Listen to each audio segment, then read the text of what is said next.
Sabemos que está el ministerio de la escuela dominical por el que hemos estado orando y es muy importante. Y cuando oraba esta mañana presentaba el tema de la escuela dominical porque a veces no valoramos mucho el trabajo de las personas que están educando a nuestros hijos. Y realmente hay todo un trabajo detrás.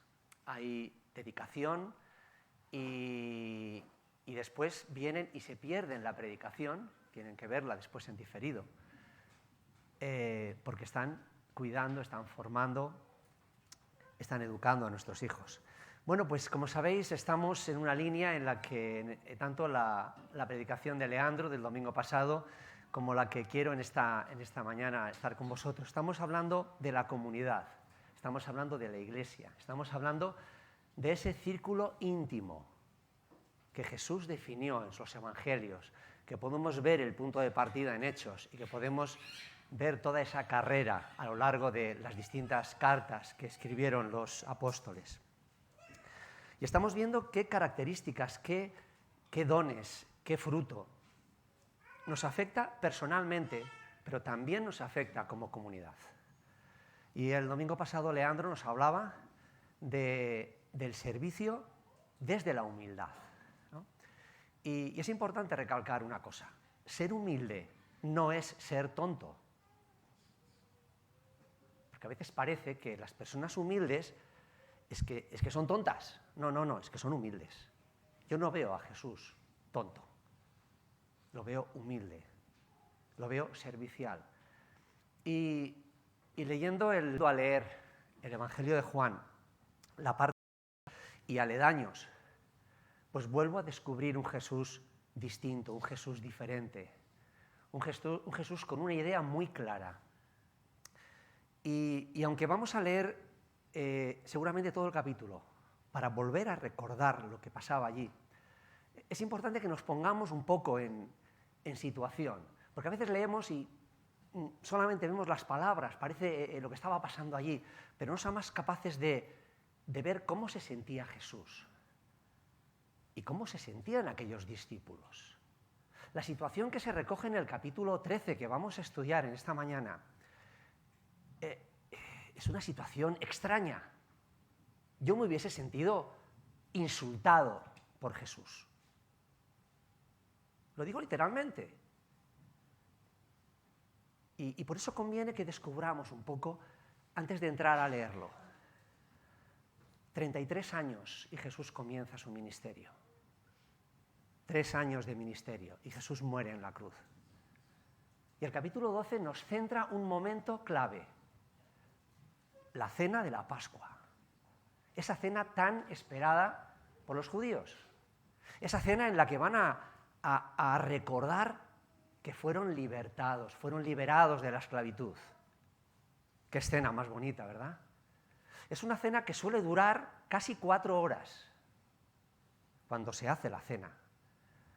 Y se pasa por todo el ritual de la cena. Es muy bonito. Me gustaría que alguna vez en la iglesia pudiésemos tener una cena de Pascua y pudiésemos pasar por toda esa etapa, ¿no? Y en esa cena de Pascua se recuerda con distintos alimentos, distintos sabores.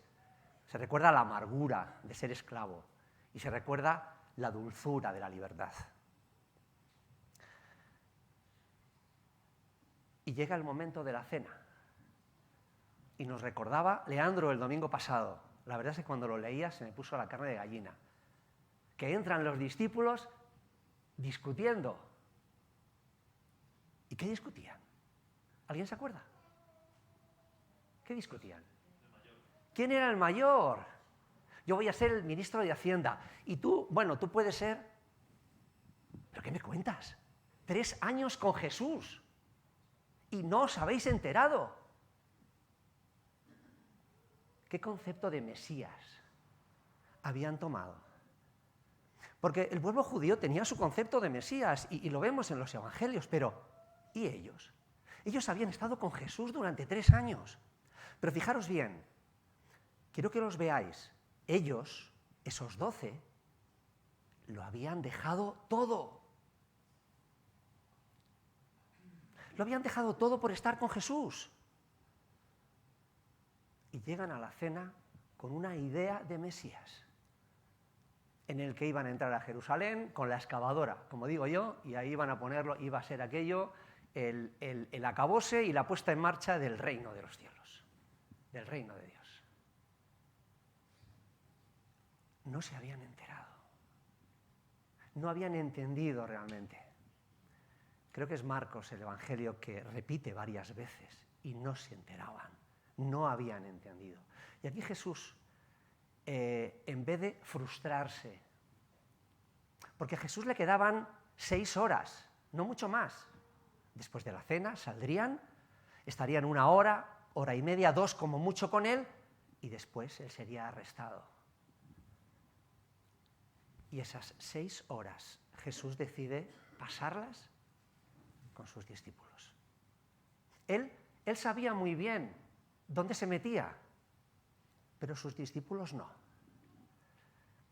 Me gusta cuando leía que encontraba un versículo en Juan, en el capítulo 3, creo que es el 35, que decía, el Padre ama al Hijo y le ha entregado todas las cosas en su mano. Jesús no solamente está como enviado de Dios, Jesús es Dios. Todas las cosas el Padre las había entregado a Jesús. Él podía haber decidido lo que hubiera querido. Y él además tiene el control de toda la situación. Él sabe lo que va a pasar. Para los discípulos es la cena de la Pascua. Vamos a pasarlo bien, vamos a disfrutar, vamos a recordar. Ellos no se imaginan la tormenta que viene después. Pero Jesús sí.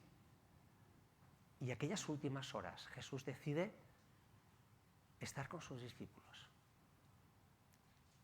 Y Leandro nos presentaba la escena del lavamiento de los pies, ¿verdad? Entran, se sientan y empiezan a comer. Ahora vamos a leerlos. ¿Cómo que empiezan a comer? O sea, no hubo alguien que dijo, oye, perdonad, que nadie me ha limpiado los pies, ¿qué pasa aquí? Jesús podía haber dicho, oye, que soy el maestro, nadie me va a limpiar los pies. Seguramente los 12 se habrían puesto a limpiar los pies del maestro. Pero nadie cayó, se pusieron a comer. Y es Jesús quien se levanta. Y de una forma impresionante Juan describe cómo Jesús lava los pies de los discípulos. Y cuando termina de lavarlos, se sienta. Y los discípulos tenían que estar alucinados. Mi maestro lavándome los pies. Avergonzados. Debía haber un silencio en la mesa impresionante.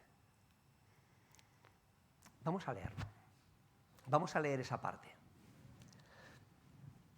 Además necesitaba empezar en el versículo 1, porque si no seguramente cuando llegamos al final del capítulo no entenderíamos muchas cosas. Antes de la fiesta de la Pascua, sabiendo Jesús que le había llegado la hora de dejar este mundo para ir al Padre, y habiendo amado a los suyos que estaban en el mundo, llevó su amor hasta el fin. Se habían puesto a cenar y el diablo ya había metido en la cabeza de Judas Iscariote, hijo de Simón, la idea de traicionar a Jesús. Y Jesús, con plena conciencia de haber venido de Dios y de que ahora volvía a Él, y perfecto conocedor de la plena autoridad que el Padre le había dado, Jesús interrumpió la cena, se quitó el manto, tomó una toalla y se la ciñó a la cintura. Después echó agua en una palangana y se puso a lavar los pies de los discípulos y secándoselos con la toalla que llevaba en la cintura. Cuando le llegó la vez a Simón Pedro, le dijo, Señor, ¿vas a lavarme tú los pies a mí? Jesús lo contestó, lo que estoy haciendo no lo puedes comprender ahora, llegará el tiempo en que lo entiendas. Pedro insistió, jamás permitiré que me laves los pies. Jesús le respondió, si no me dejas que te lave, no podrás seguir contándote entre los míos. Y le dijo entonces Simón Pedro, Señor, no solo los pies, lávame también las manos y la cabeza. Pero Jesús le replicó, el que se ha bañado y está completamente limpio, no necesita lavarse los pies. Y vosotros estáis limpios, aunque no todos. Jesús sabía muy bien quién iba a traicionarlo, Por eso añadió, no todos estáis limpios. Una vez que terminó de lavarles los pies, se puso de nuevo el manto, volvió a sentarse a la mesa y les preguntó, ¿comprendéis? ¿Comprendéis lo que acabo de hacer con vosotros? Vosotros me llamáis maestro y señor, y tenéis razón, porque efectivamente lo soy. Pues bien, si yo, vuestro maestro y señor, os he lavado los pies, lo mismo debéis hacer vosotros unos con otros. Os he dado ejemplo para que os portéis como yo me he portado con vosotros. Os aseguro que el siervo no puede ser mayor que su amo, ni el enviado superior a quien lo envió. Si comprendéis estas cosas y las ponéis en práctica, seréis dichosos. No me refiero ahora a todos vosotros. Yo sé muy bien a quiénes he elegido, pero debe cumplirse la Escritura. El que comparte el pan conmigo se ha vuelto contra mí. Os digo estas cosas ahora, antes que sucedan, para que cuando sucedan, creáis que yo soy. Os aseguro que todo el que reciba al que yo envíe, me recibe a mí mismo, y al recibirme a mí, recibe al que me envió. Después de decir esto, Jesús se sintió profundamente conmovido y declaró, os aseguro que uno de vosotros va a traicionarme. Los discípulos se miraban unos a otros preguntándose, ¿a quién se refiere? Uno de ellos, el discípulo a quien Jesús tanto quería, estaba recostado al lado de Jesús.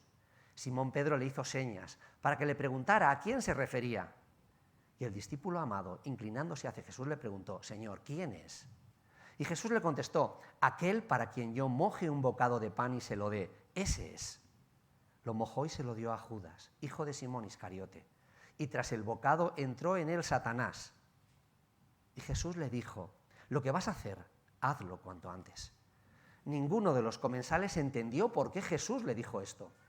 Como Judas era el depositario de la bolsa, algunos pensaron que le encargaba comprar lo necesario para la fiesta o que diera algo a los pobres.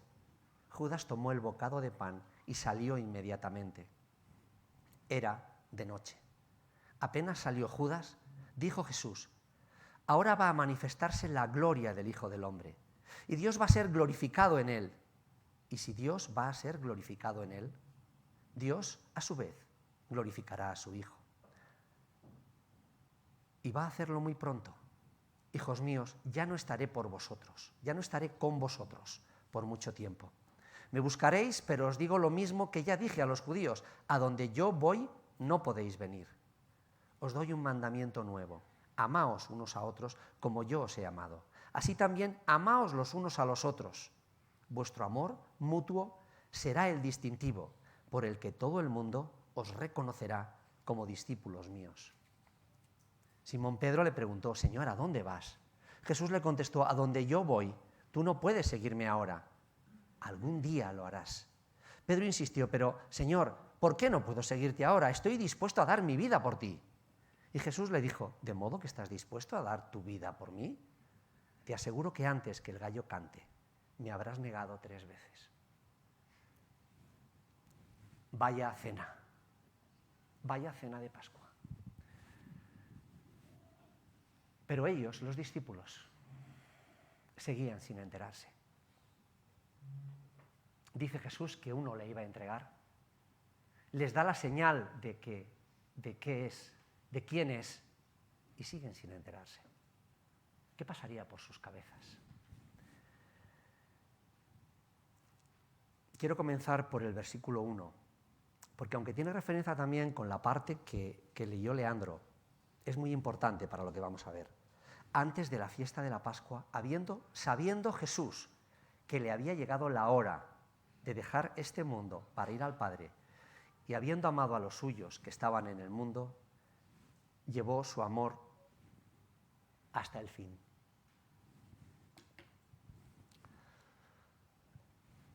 Durante el ministerio de Jesús, Jesús estuvo protegido, y lo podemos ver en los evangelios.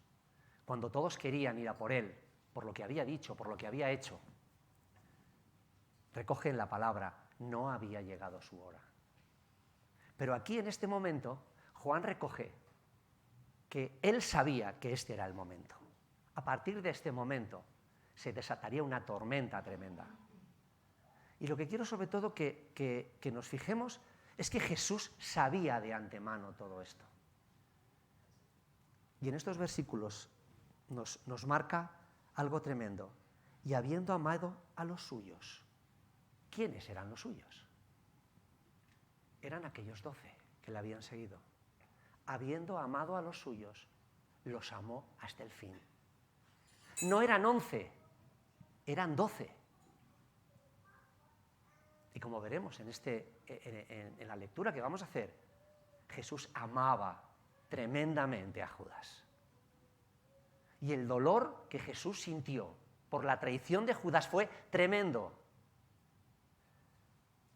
Por eso Juan recoge aquí en este primer capítulo un común denominador de todo el capítulo. Amó a los suyos y los amó hasta el fin. Jesús sabía lo que se avecinaba. Horas de tormento. 24 horas después estaría colgado en un madero. Y prefirió estar con sus discípulos. Prefirió tener ese tiempo con ellos. Prefirió estar con ellos ministrándoles, preparándoles. Y me gusta que la palabra exprese hasta el fin, hasta el extremo. Amó a los suyos todo lo que se podía amar, con un amor que nunca termina. Vamos a ir al capítulo 12, aunque realmente tendríamos que empezar en el 20. Pero quiero recoger algo muy importante. Una vez que terminó de lavarles los pies, se puso de nuevo el manto. Volvió a sentarse a la mesa y les preguntó, ¿comprendéis lo que acabo de hacer con vosotros? Ellos, como comentaba, estarían perplejos. Y él recalca su situación de autoridad. Yo soy el Señor. Y si yo os he lavado los pies, vosotros debéis de hacer esto. Os he dado ejemplo para que os portéis, no para que sepáis, para que ejecutéis en vuestra vida, para que apliquéis en vuestra vida el ejemplo que yo estoy poniendo aquí. Os he dado ejemplo para que os portéis como yo me he portado con vosotros. Recoge Spurgeon, la teoría para ser un siervo no vale mucho, pero la práctica para ser un siervo agrada a Dios y cumple nuestro llamado. No se trata de saber, que es necesario saber, se trata de aplicar, se trata de practicar, se trata de equivocarse, buscando servir, buscando hacer. ¿Quieres ser feliz? ¿Quieres vivir feliz? Si comprendéis estas cosas y las ponéis en práctica, seréis dichosos, seréis felices. Y pasamos al apartado en que Jesús se conmueve. Vamos a ver, Jesús te va a traicionar, lo sabes, déjale. 3 años con Judas, trabajando mano a mano, hablándole. A veces cuando leemos, ¿no? Y entró Satanás y, claro, ya es que entró Satanás, ¿qué vas a hacer? Seguramente Satanás trabajó en Judas durante mucho tiempo para que llegase este momento. Seguramente Satanás estudió a los 12 y vio quién era el más débil. Y a través de su mente fue labrando en ello una forma de pensar que le llevaría a traicionar a Jesús. Y Jesús lo sabía. Por eso Jesús amaba a Juan, amaba a Judas. Especialmente por la contradicción de Judas. ¿Cómo estaría Jesús que recoge la palabra, que se conmueve? No me refiero ahora a todos vosotros, yo sé muy bien a quiénes he elegido, pero debe cumplirse la Escritura, el que comparte el pan conmigo se ha vuelto contra mí. Os digo estas cosas ahora, antes que sucedan, para que cuando sucedan creáis que yo soy. Os aseguro que todo el que reciba al que yo envíe, me recibe a mí mismo, y al recibirme a mí, recibe al que me envió. Después de decir esto, Jesús se sintió profundamente conmovido y declaró: os aseguro que uno de vosotros va a traicionarme. Jesús era hombre. Sí, era Dios. Pero Jesús era hombre y permitía emocionarse. Jesús lloró. Jesús se emocionó. Jesús disfrutó con sus discípulos. Jesús fue tentado como hombre. Y aquí Jesús muestra una condición de hombre tremenda. Se emocionó cuando veía a Judas, que después de todo, la decisión que iba a tomar era errónea. Y Jesús luchó hasta el final con la decisión de Judas. Hasta el último momento estuvo al lado de Judas, intentando recuperar a Judas. Sé a quién he elegido, y el que me recibe a mí, recibe al que me envió. ¿Qué imagen de Mesías tendría Judas? ¿Un Mesías que me lava los pies? No es un buen Mesías. Un Mesías que tiene que morir. Pues no sé qué decirte. Un Mesías que se me va. Pero no íbamos a entrar a Jerusalén, no íbamos a ser los amos. Este Mesías no me interesa. ¿Qué idea de Mesías tienes tú? ¿Tu idea de Mesías coincide con Jesús? ¿O nos hemos hecho un modelo de Mesías parecido al que pudo tener Judas o al que tenían los otros discípulos? Porque cuidado, despertemos un momento. Nosotros tenemos el Espíritu de Dios. Nosotros conocemos la historia. Nosotros podemos ver el plan de Dios. Pero ellos todavía no habían recibido el Espíritu Santo. Habían estado 3 años con Jesús aprendiendo, pero se habían hecho su idea de Mesías.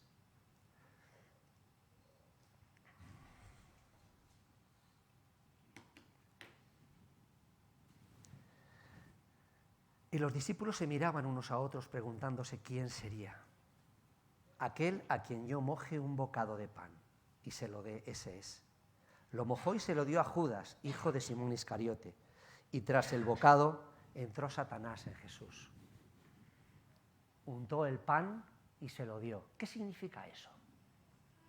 ¿Qué significa en una cena oriental cuando el patriarca, el Señor, coge su trozo de pan, lo unta en el plato y se lo da a alguien? ¿Qué significado tiene?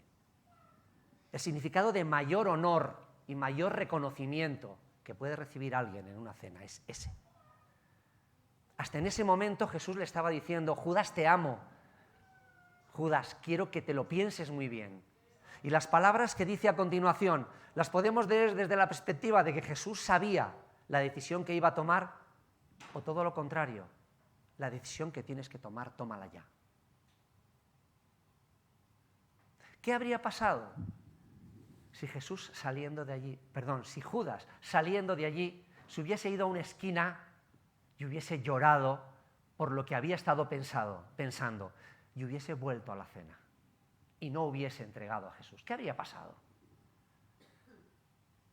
Pues lo que habría pasado es que todo esto habría quedado entre Judas y Jesús. Nadie se habría enterado. Jesús habría ido a la cruz por otro motivo. Alguien más le habría traicionado. Pero Jesús amó a Judas hasta en ese momento. Y Jesús se conmovió cuando vio a Judas que tomaba la decisión equivocada. Y Jesús sabía cuál era la decisión equivocada de Judas. Así que fijaros cómo se sentía Jesús en esos últimos momentos, intentando ganar a Judas para él. Ninguno de los comensales entendió por qué Jesús dijo esto. Si le acabas de reconocer, si le estás diciendo que es el mejor, le estás diciendo que le amas, le estás diciendo que todo lo que ha hecho está bien, ¿quién es el que te va a entregar? No entendían, no eran capaces de entender qué era lo que estaba pasando. Y Jesús estaba tremendamente emocionado.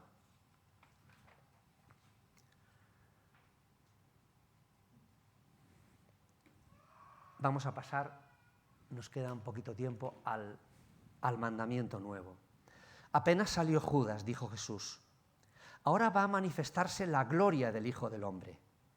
Y Dios va a ser glorificado en él. Y si Dios va a ser glorificado en él, Dios, a su vez, glorificará al Hijo del Hombre. Y va a hacerlo muy pronto. Gloria, gloria, gloria, gloria. ¿Qué estaba viendo Jesús de aquella situación por la que iba a pasar? ¿Estaba viendo humillación? ¿Estaba viendo derrota? ¿Estaba viendo pérdida? ¿Qué estaba viendo Jesús? Estaba viendo victoria. Dios iba a ser glorificado. Como comentaba, Jesús tenía en sus manos todo el poder. Podía haber elegido lo que hubiera querido, pero decidió obedecer al Padre. Decidió ir a la cruz.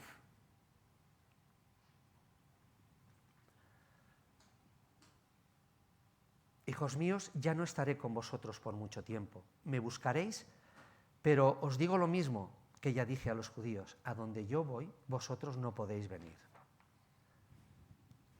¿Te imaginas estar siguiendo a un maestro durante 3 años, habiendo dejado todo, y que llegado el momento, dice que se va, y que a donde va él no puedo ir?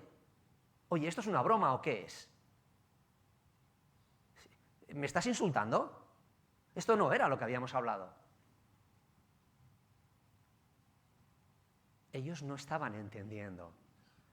Pero no estaban entendiendo, como he comentado antes, porque no tenían el Espíritu de Dios todavía. Habían estado 3 años con Jesús y habían aprendido muchas cosas, pero la imagen que se habían hecho de ese Mesías no encajaba en el molde que Jesús estaba diseñando. Os doy un mandamiento nuevo: amaos unos a otros como yo os he amado. Así también amaos los unos a los otros. Vuestro amor mutuo será el distintivo por el que todo el mundo os reconocerá como discípulos míos. ¿Qué pasa? ¿Que Dios se había guardado en la manga un nuevo mandamiento? Y Jesús lo saca ahí entre los suyos en petit comité. ¿Descubrimos algo nuevo que no estuviese escrito antes? Realmente la traducción no es muy buena, porque no se trata de un mandamiento nuevo, sino se trata de la interpretación del antiguo mandamiento. Se trata de una nueva visión, de una nueva dimensión que adquiría para ellos porque habían estado con Jesús, y que por ende también nos repercute a nosotros. Ya no se trataba de amar al prójimo como a ti mismo, porque eso es lo que habían aprendido, eso es lo que sabían, pero el ejemplo que estaban viendo en Jesús era otro. El ejemplo que habían visto en Jesús es: amarás a tu hermano mejor que a ti mismo y estarás dispuesto a morir por él. Y este es el distintivo, esta es la señal, esta es la etiqueta. No es la etiqueta que pertenecemos a un grupo religioso o a una denominación concreta. No es la etiqueta que sabemos qué versículos son y dónde están. Es que nos amamos los unos a los otros de tal forma que la gente que nos ve dice: estos son de Jesús, estos son seguidores de Jesús. Porque están viviendo, no porque saben, sino porque viven, porque se equivocan buscando hacer la voluntad de Dios. Hay gente que no se equivoca, alguna vez lo he dicho desde aquí. Equivocaros buscando hacer la voluntad de Dios. Fallad en vuestro proyecto buscando obedecer a Dios.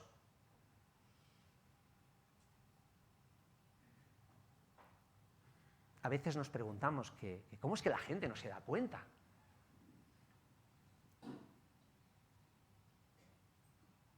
¿Cómo estás amando a tu mujer? ¿Cómo estás amando a tu marido? ¿Cómo estás amando a tu hijo, a tu hija? ¿Cómo estás amando a tu padre, a tu madre? ¿Cómo estás amando a tu hermano, a tu hermana? ¿En qué grado mides esa dimensión? ¿Comienza a tomar sentido el ejemplo de Jesús? Porque esto se lo dice a ellos en íntima reunión. Estaban los 11 y Jesús, Judas se acababa de marchar. Les había dado ejemplo a la hora de lavarles los pies. Y ahora les da una nueva visión. Es como si el mandamiento de amaos, amad a vuestro prójimo como a vosotros mismos, fuese una imagen en la que Jesús la gira y comienzas a ver otro lado de la imagen. Jesús lo que transmite aquí es la frescura de la interpretación de Dios de su palabra. No es en sí solo la palabra, es el mensaje que Jesús da con su ejemplo y nos lo da a nosotros para que entendamos qué es el amor. No es una palabra, no es una emoción, es algo que has de vivir. Y has de vivir en tus relaciones. De nada me sirve que yo ame a alguien, porque yo amaré a alguien, pero a lo mejor no recibo amor de esa persona. Esa es una dimensión del amor. Pero cuando yo amo a alguien y recibo un amor recíproco, en esa relación el amor se multiplica. Y era lo que había ocurrido con los discípulos. Estaban con Jesús, tenían relación unos con otros. La vida cristiana es una relación de tú y Dios, de tú y Jesús. Si no hay relación, no hay nada. ¿Qué nos dice Pablo en Corintios 13? ¿De qué me sirve que haga y haga y haga si no tengo amor? Tenemos que practicar en nuestra vida el amor. Porque Dios nos ha dado a través de Jesús el Espíritu Santo para que le demos libertad en nuestra vida, para que comience a trabajar en nuestra vida y a cambiar muchas cosas que solo puede cambiarlas Él. Yo no puedo amar a otra persona mejor que a mí, a excepción que lo haga a través del Espíritu Santo, a través de que Dios descargue sobre mí su bendición, descargue sobre mí su amor para que yo le ame. Pero soy yo el que tomo la decisión. Jesús no pudo tomar la decisión de Judas. Fue Judas quien tomó la decisión. Igual que tú y yo tenemos que tomar la decisión de amar a nuestro hermano. Porque es un mandamiento, es algo que Él nos ha pedido. Podemos seguir de brazos cruzados o podemos intentar trabajar en esa línea en mi vida. ¿Qué he de cambiar? ¿Qué cosas en mi mente no encajan con el modelo de Jesús? ¿Cuál es mi Mesías? ¿Cómo es ese Mesías que yo me he hecho? ¿Es un Mesías que me permite las medias verdades? Porque a veces no se puede decir mentiras o no se puede decir la verdad. Es un Mesías que he adaptado a una forma de pensar para no desentonar con la sociedad. Oye, porque me paso el día ahí fuera. Y se van a pensar que... ¿Cómo es tu Mesías?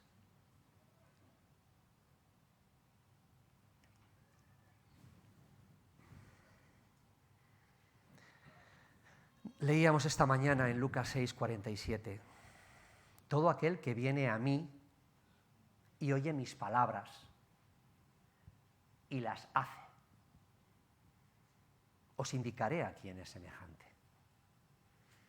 ¿Cuál es tu cimiento, mi cimiento? ¿Sobre qué estamos edificando? Cantábamos la canción, solo Él mi roca es.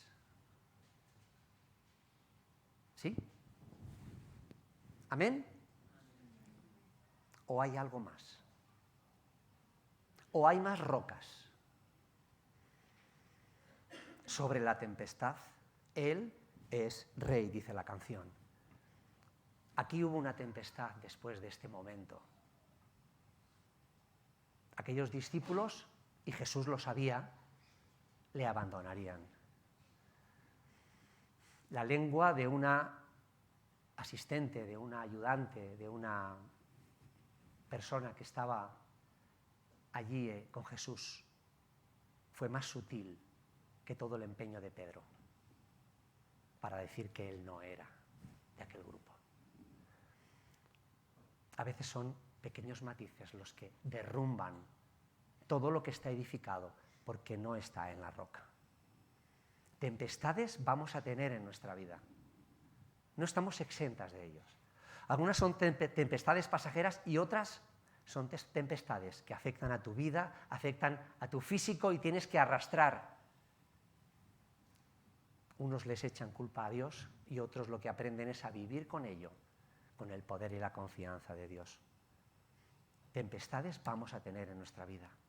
Y aquí estamos aprendiendo, como comunidad, a amarnos unos a otros, a apoyarnos unos a otros, a orar unos por otros.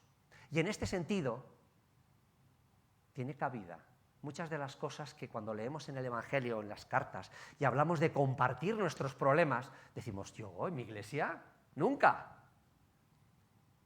Si esta señal de identidad que pide Jesús, estuviésemos trabajando en ella, cuando conoces un problema de un hermano, de una hermana, irías a verla, hablarías con ella, con él, orarías por él y trabajarías por él, pidiéndole, Señor, ayúdame a amarle más que a mí, ayúdame a darme por completo por mi hermano. Esta es la señal de identidad. Este es nuestro ID. Este es nuestro número. Si hay un libro donde está escrito nuestros números, nuestros nombres, aquí está el código que identifica tu nombre. Es este. Y a partir de aquí, como dijo Jesús, todos los demás mandamientos no hacen falta. Si amas a tu prójimo como a ti mismo, si amas a tu hermano mejor que a ti y estás dispuesto a dar tu vida por él, como yo os voy a demostrar. Momentos después Jesús se quitaría otra vez el manto, mientras que la primera vez se lo quitó para lavarles los pies a los discípulos.